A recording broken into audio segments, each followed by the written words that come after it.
A continuación, Al Pan Pan, las cosas como son.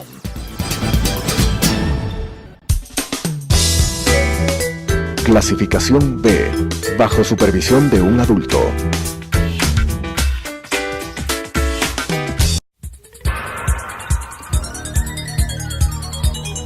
Las opiniones vertidas en este espacio por la producción y dirección del programa son de exclusiva responsabilidad de sus autores y de quienes intervienen en ellos.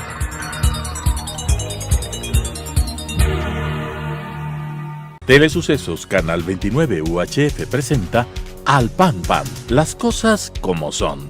Coyuntura y calidad de la democracia con la conducción de Patricio Aro. Al Pan Pan, las cosas como son.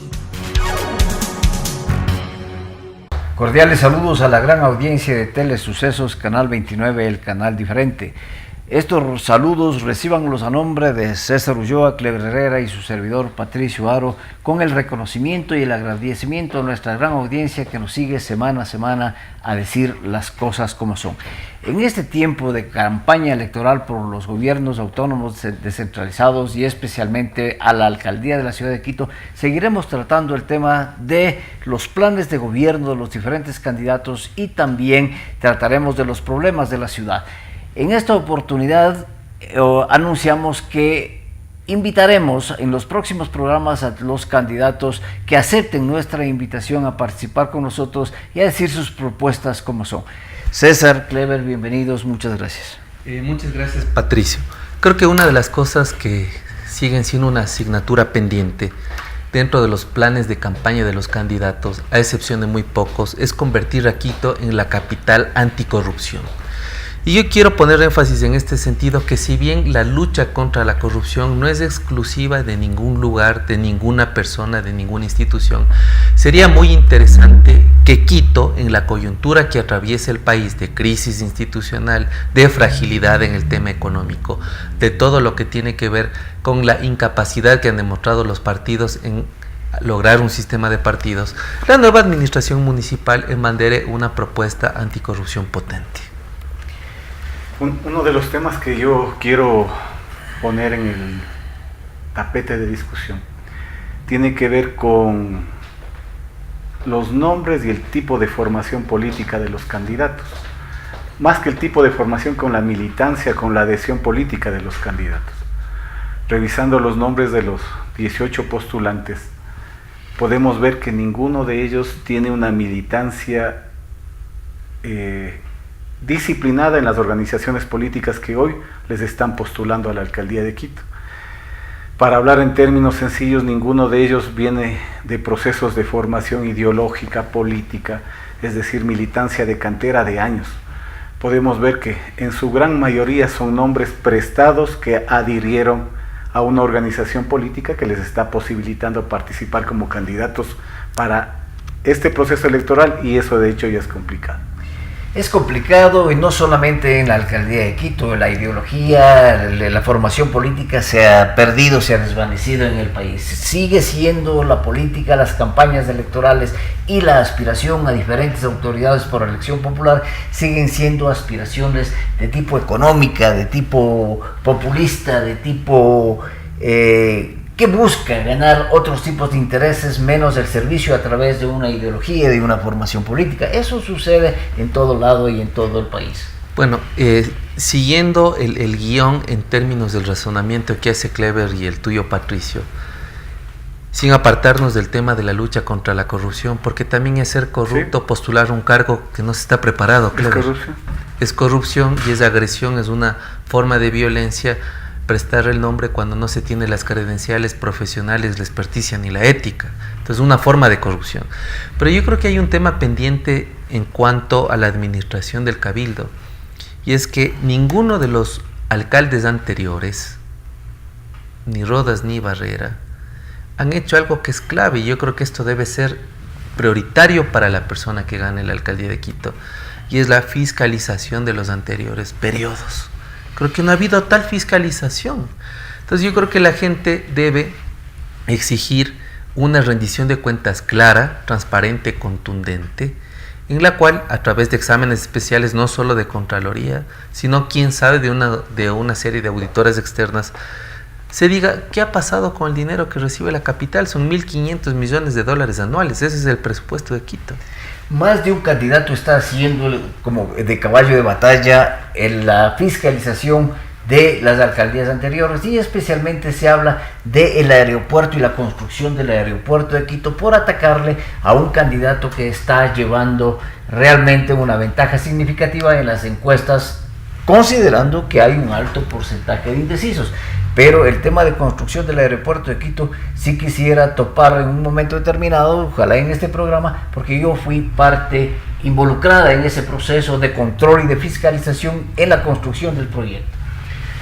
Pero me parece que los ofrecimientos de fiscalización, de auditoría de los procesos o de las administraciones anteriores tienen que englobarse en la evaluación del trabajo general, ¿no es cierto? A mí me da toda la impresión de que ha habido discontinuidad en los procesos de trabajo de cada alcaldía. Es decir, cada nuevo alcalde que es electo viene y trata de establecer una nueva propuesta o de refundar la ciudad. Y se queda y partimos cada vez de línea cero, sí. Y eso es complicado, es complejo. Yo les comentaba algún rato a ustedes, a inicios de la administración Rodas solicité un espacio de entrevista para hablar sobre los procesos de participación ciudadana en Quito. Luego de un peregrinaje por direcciones, por asesorías, jamás me dieron alternativa, y en algún momento dijeron, bueno, no podemos hablar sobre el tema porque las computadoras nos entregaron en blanco, vacías. Es decir, dándome a entender de que no hubo un proceso ordenado de transición y mucho menos sostenido en la información, lo que perjudica a la ciudad. Bueno, pero además hay 3 momentos bien diferenciados, y es el proselitista, en donde por requisito los candidatos tienen que entregar su plan al Consejo Nacional Electoral como una manera de calificar su candidatura.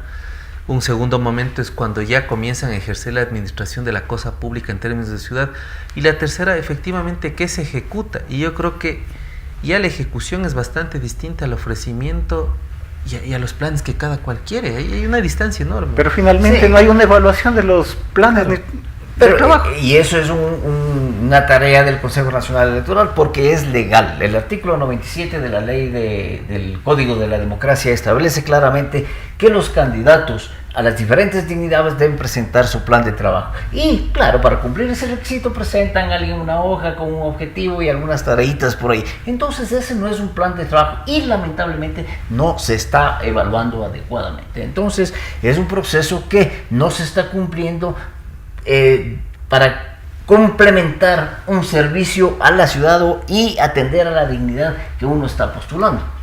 Sí, pero además yo quisiera agregar un tema. Clever ha dicho una cosa súper importante. En la evaluación de las hojas de vida de los candidatos que postulan a las distintas candidaturas, habría que también mirar con lupa quienes están ahora siendo parte de las listas para concejales. Correcto. Y ahí es una locura, ¿no? Es una locura, y hablo en términos de locura en el sentido de que hay gente que nunca en su vida se hubiese imaginado tener una curul, un puesto en el Consejo Metropolitano. El Consejo Metropolitano es una especie de asamblea pequeña, donde los concejales son electos para legislar y para fiscalizar. Entonces, uno mira las campañas y parecería que está en discusión el uso de los recursos para una serie de cosas que no les corresponde a los concejales. El ofrecimiento de obras, por ejemplo, no, ellos tienen una tarea muy clara: fiscalizar y legislar en beneficio de la ciudad en la que se va a administrar, en este caso en el Consejo del Distrito Metropolitano de Quito. Pero eso no sucede, y no sucede porque la gente no está preparada, porque los partidos políticos o las organizaciones, hoy 297 organizaciones políticas buscan al último momento, a ver, vos quieres llenar esta hueca, y sobre todo con la alternabilidad de género van buscando a una persona que llene tal o cual vacante para postular para una dignidad, y eso sucede, ¿no? Ahora se ha evidenciado que efectivamente los presupuestos en la ciudad no son eficientemente invertidos y tampoco lo suficientemente controlados. Mira, se ha priorizado ahí lo clientelar, lo urgente, a lo realmente necesario.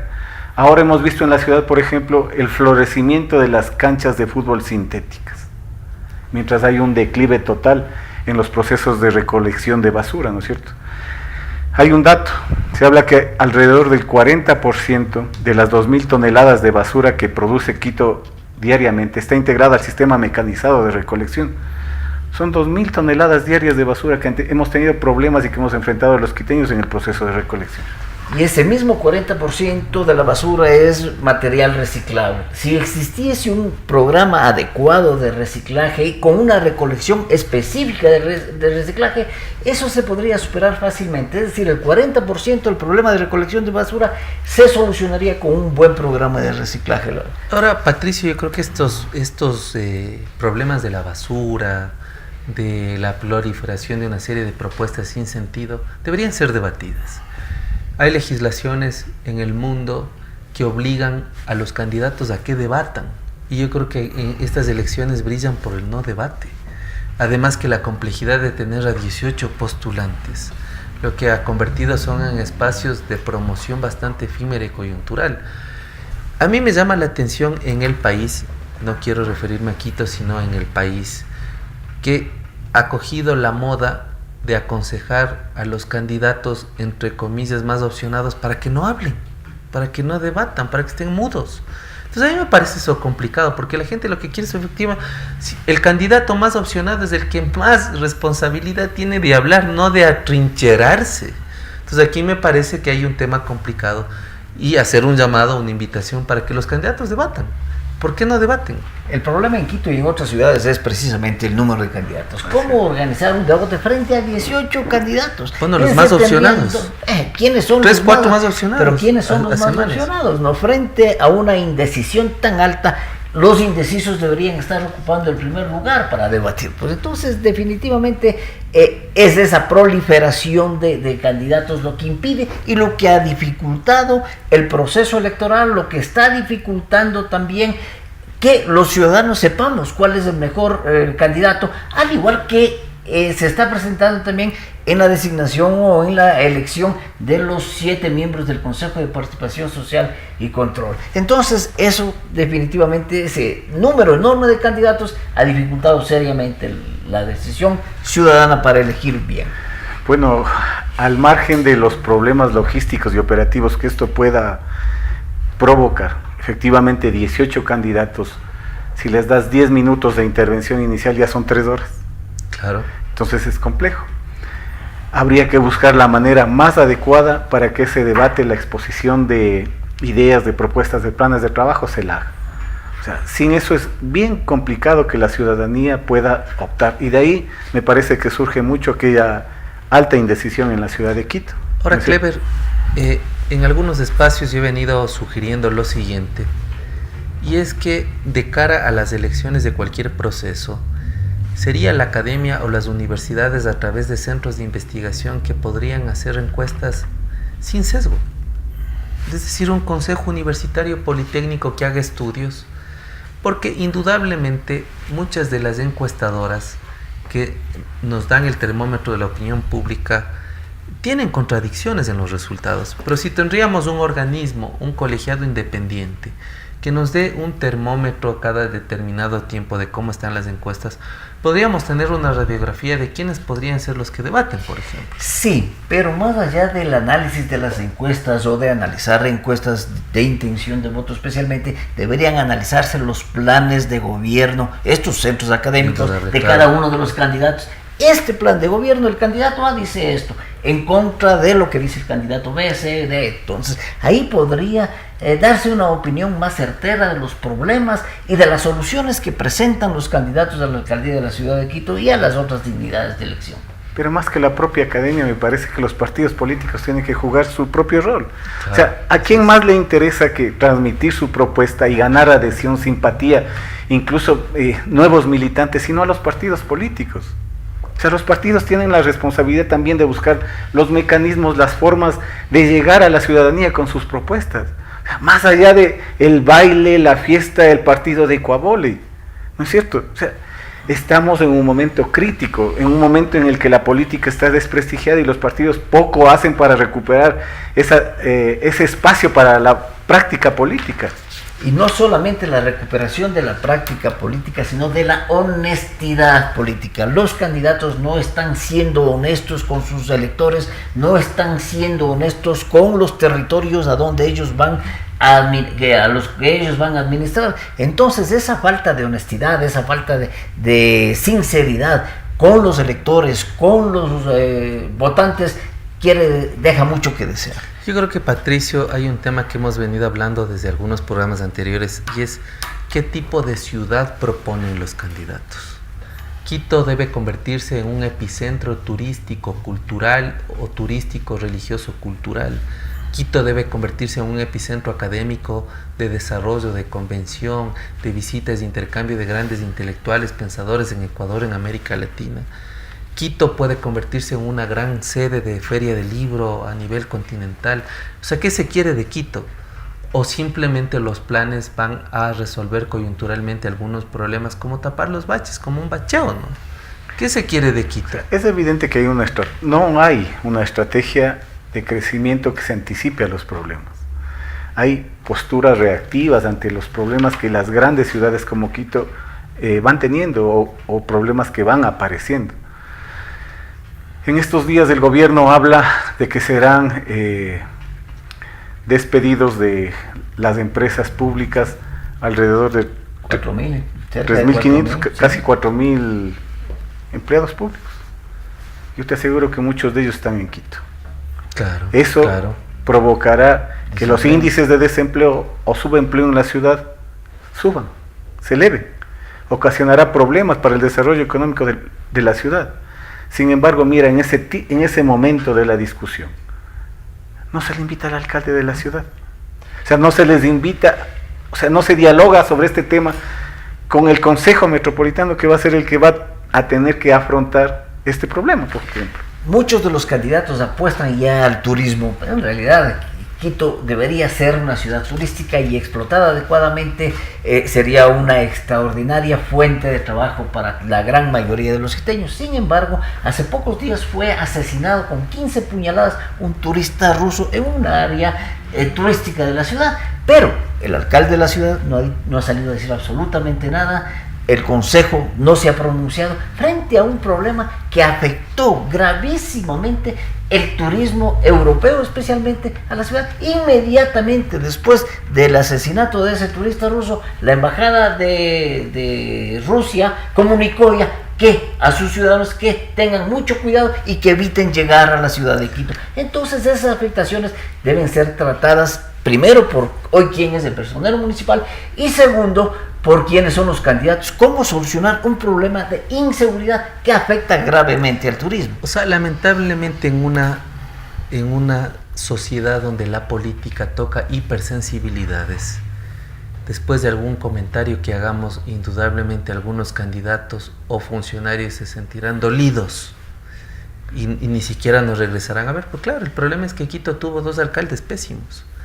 El uno que le pedía permiso a Rafael Correa hasta para ponerle el nombre del aeropuerto. Así fue. Y con una cara ajeada el presidente le dijo que tiene que quedarse de otra forma. Y el otro alcalde que solo iba a Carondelet para invitarle a la serenata quiteña, pues. Entonces, claro, cuando se invita a las fiestas, y el otro cuando está ahí en las sabatinas, en las insultadinas, recibiendo las órdenes del presidente, hizo que se vaciara de liderazgo la idea de alcalde de Quito. Entonces tenemos un vacío en lo que significa ser alcalde de Quito. Claro, esta es la capital política, aquí está la burocracia. Quito es una ciudad burocrática, Quito no es una ciudad industrial, Quito es una ciudad burocrática. Aquí se concentran las funciones del Estado. Entonces lo que también la nueva figura que vamos a elegir tiene que ser un liderazgo firme, que no quiere decir autoritario ni insultar, un liderazgo firme que sepa tomar decisiones, pero además que esté con la plena voluntad de reorientarle a la ciudad que ha estado perdida.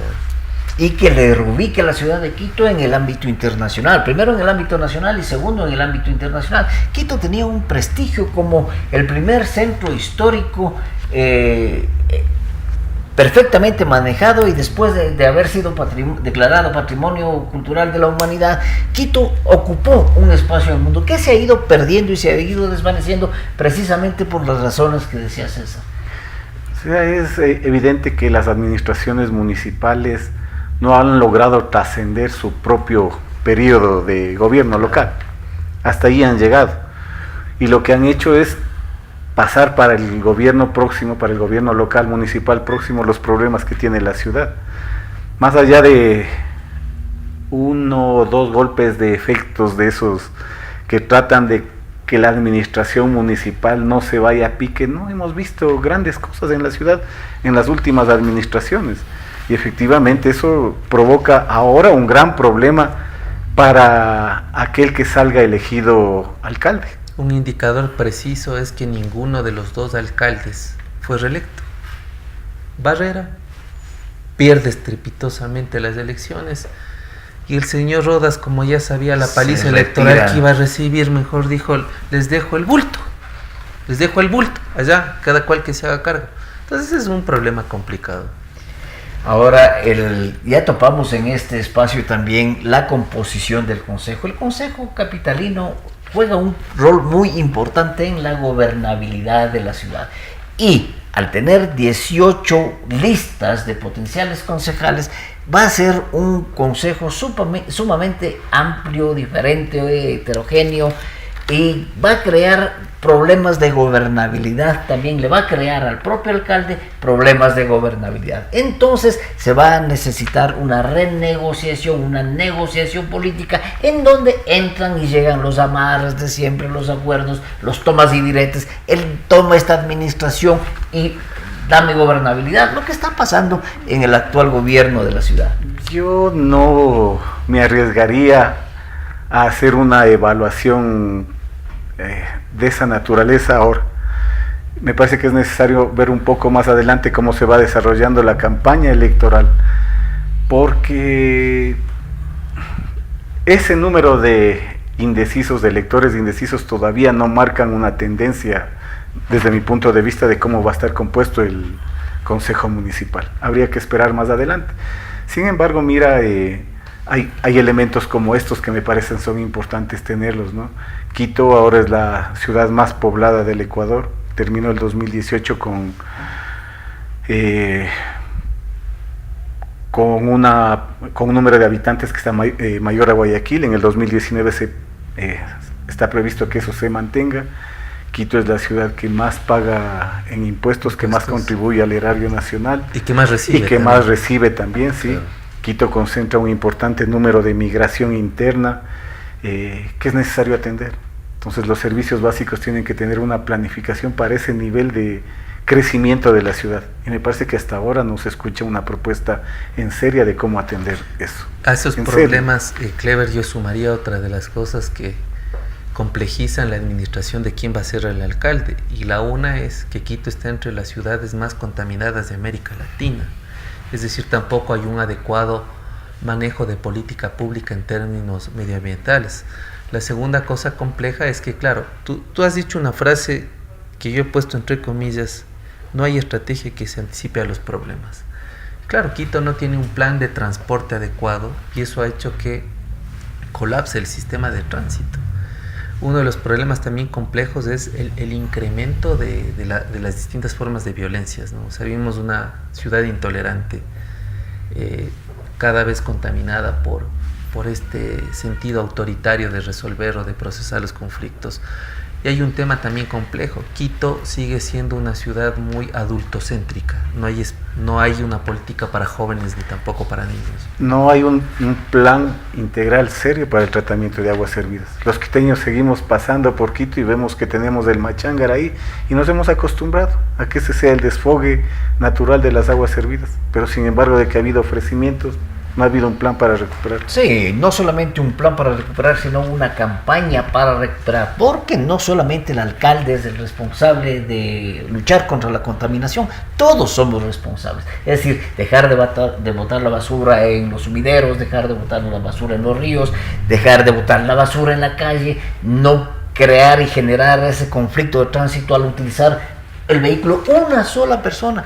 El 90% de los que utilizamos la autopista General Rumiñahui sube una persona por vehículo. Entonces es una contaminación brutal. De esta manera, con César Ulloa Tapia y Clever Herrera y su servidor Patricio Aro Ayerbe, Analizando los problemas de la ciudad y las soluciones presentadas por los candidatos, hemos dicho las cosas como son. Al pan pan. Las opiniones vertidas en este espacio por la producción y dirección del programa son de exclusiva responsabilidad de sus autores y de quienes intervienen en ellos.